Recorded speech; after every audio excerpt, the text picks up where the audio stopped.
Conductor Timothy Myers, a wide range of repertoire from Italian opera to Strauss to modern operas to even musicals. He's conducted world premieres in Houston, Washington, Fort Worth, and Opera Africa, and he makes his Santa Fe Opera debut as a conductor with the Pearl Fishers this year. Welcome. That's right. Thank you. How does a conductor mark a score? Boy, this is different for every conductor, I think. The most important thing about marking a score is that, there's two things about it. Number one is you're ingesting it, right? Because you have to eventually get all of the material. I was just looking to sort of this summer, now that Pearl Fishers is going, I'm studying Don Quixote, which I'm conducting this fall, of Massenet. And then I'm conducting Act 3 of Siegfried in concert directly after that. Even when you do one act of something in concert, you have to learn the whole thing. So it's about 1,400 pages of score to learn this summer. But what you're doing when you're learning a score is you're ingesting it. You're getting it into your brain and into your blood and into your body and all the things so that you can represent it at a very high level. And so the score, once in performance, is a reference for you rather than something you're That's right. And it's important to remember that the score is not the music. Right, what you do with that is the music. So, sort of to inside that framework, marking a score is an individual thing of how you are taking the score in, and then also if you are using the score in performance, what kind of reminders you need. For me, how I learn music best is by first of all doing a phrasal analysis of the opera.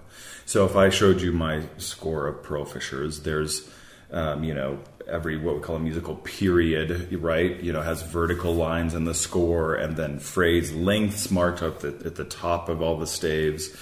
And so what I'm doing there is figuring out what the architecture of the entire piece is based on breaking it down into the micro level, right? So identifying themes, whether that's, for example, in Wagner, could be a couple of notes, or in Pearl Fishers, obviously we know kind of the hit tune from the Act 1 duet between Nadir and Zurga.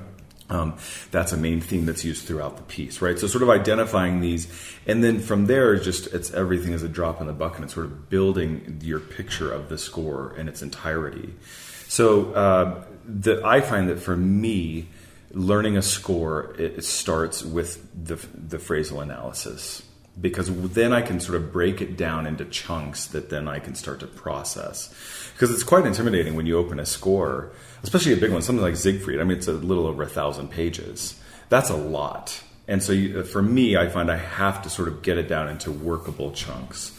The other things that I tend to mark would be if there are parts that have particularly complex or unusual harmonies, I'll work that out. Something to just, so when you come to it, your ear is ready and you're ready for... Exactly, especially if there's something that's unexpected, maybe, harmonically, of working out, okay, how did we get here? Why? Obviously, as a fully developed musician, you're hearing what the basic harmonies are without analyzing it, right?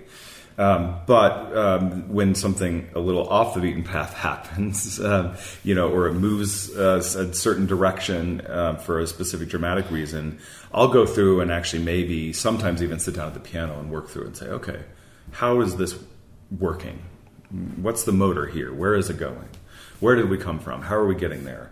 Is it a dramatic device? Is it purely just because the composer needs to modulate to a different key, right? Which sometimes with Bizet, especially early on in his life, like with Pearl Fishers, is the case.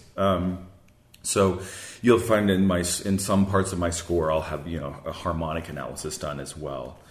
Then the next level of that would be cues for instrumentalists, chorus, principal singers, and those are not simply they're not always things that I'll always give, but sometimes it is when I'm setting an acknowledgement. For example, the English horn hasn't played for 40 minutes.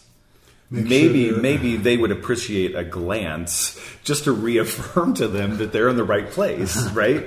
Or this happens all the time with brass players, especially, because they'll go for long stretches without playing, counting rests. And so it's not that they need for me to give them some grand cue or something, but that cue might just be a glance at bar before. That you are literally on the same page. Exactly, right? And so because it's in performance, it's my job to bring out to create the circumstance in which everyone can do their best work. That's my primary job as a conductor, and is to empower. And so the musical cues that I give are in regards to that. Now, singers may know that their note is in the oboe line just before they start. Is that their responsibility? But do you also have that in your head? I sure have it in my head, and the singer cues that I tend to give, I'm in, of course, regular contact visually with the singers. It's one of my favorite things about conducting opera, is really making music directly with the singers. Of course, they've learned the role to the extent where, yes, they know how to find their pitch generally. Sometimes we have to work that out, especially in a contemporary score. In a contemporary opera, can be harder. Yeah. Mm-hmm. But yes, they come prepared at that level. So again, there are cues with the singers that are about confirmation. A lot of cueing a singer involves the breath. And even from a distance, they can see and sense when you breathe with them. And that brings a great sense of comfort to a singer, because that's what they're doing too, right? Breath is life, and to bring life to this music, we have to be breathing. And so when they see or feel me breathe, that's a very important thing for the success of the singers. So Bizet was quite young when he wrote this, not even 25 years old. Where does it sit in the context of sort of opera history?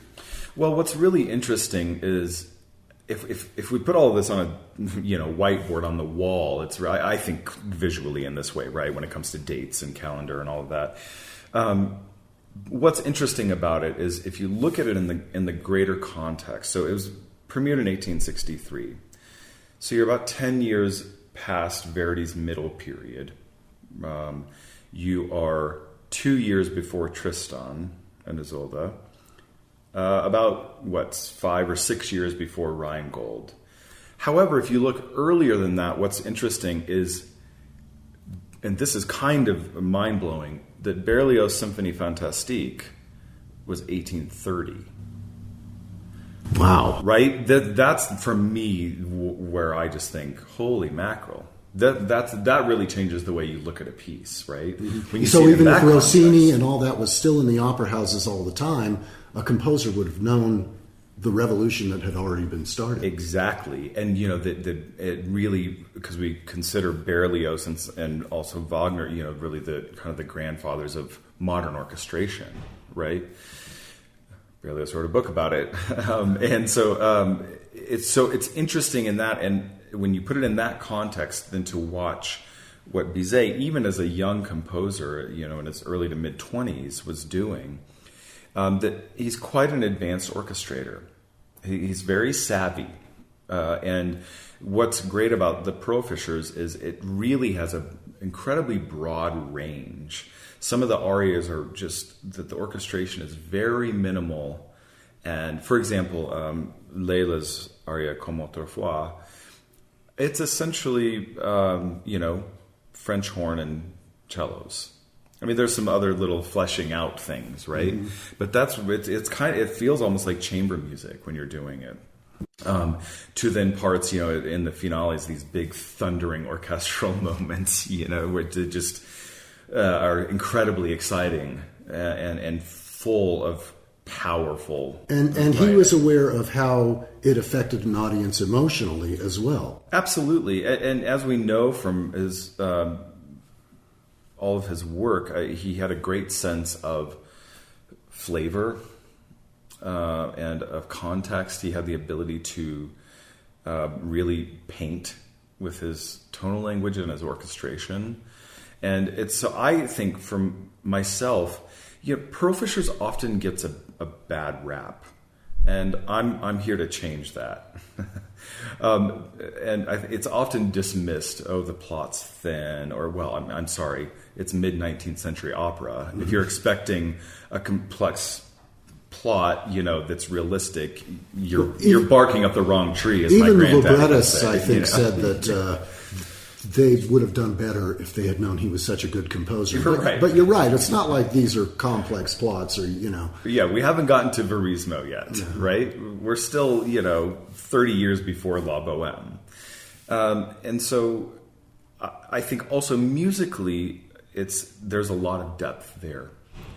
You have to mine it out, which is what we've been doing, and why I'm so thrilled with the cast here in the orchestra, because we've really been saying, no, let's treat this like the great piece that it is, and not dismiss it. Yes, I mean he was young, and he had a fantastic gift for melody, and yeah, maybe there are some places where he wasn't quite polished at getting from point A to point B, and had had to kind of manufacture a little transition or something. But the guts of the piece are incredibly strong, and I don't think if you go back and listen to really early Verdi, you hear the same thing. Mm-hmm. There's a learning curve for all of them. And so it's important to look at it in the context of not only the canon of repertoire and operatic history or opera history, but in his life too, and in the life of a composer. And I think when you look at the piece from those different directions, it illuminates a lot of fascinating things about it. And is there a line then from this to Carmen, which was 10 years later, in terms of sort of, if not exploding the form, changing the form of opera in a revolutionary way, I think? Yeah. Well, interestingly, one kind of little factoid is that Profischer's was originally planned as an opera comique with dialogue. So there is actually in existence dialogue that was then either changed or turned into a recitative or something like that, right? So, so I think, Bizet into Carmen just grew and grew and grew. And by the time he got to Carmen, was fully developed, I would say, and the voice had fully developed. But clearly he, even at a young age, demonstrated a major aptitude for the craft. And never saw either of his operas become a success. Right, because as we know, I mean, they weren't necessarily well received. And at the beginning of their lives, these pieces, which is unfortunate, because now both of them are, both Profischer's and Carmen are solidly in the standard repertoire canon, and deservedly so. I'm actually doing Carmen twice next season, so it's sort of funny it's a very French year for me with the Massenet in there as well. And you're making a journey then too. I am. Timothy Myers conducts the Pearl Fishers this Saturday at the Santa Fe Opera, his Santa Fe Opera debut. Thank you so much. Thank you so much, Brad.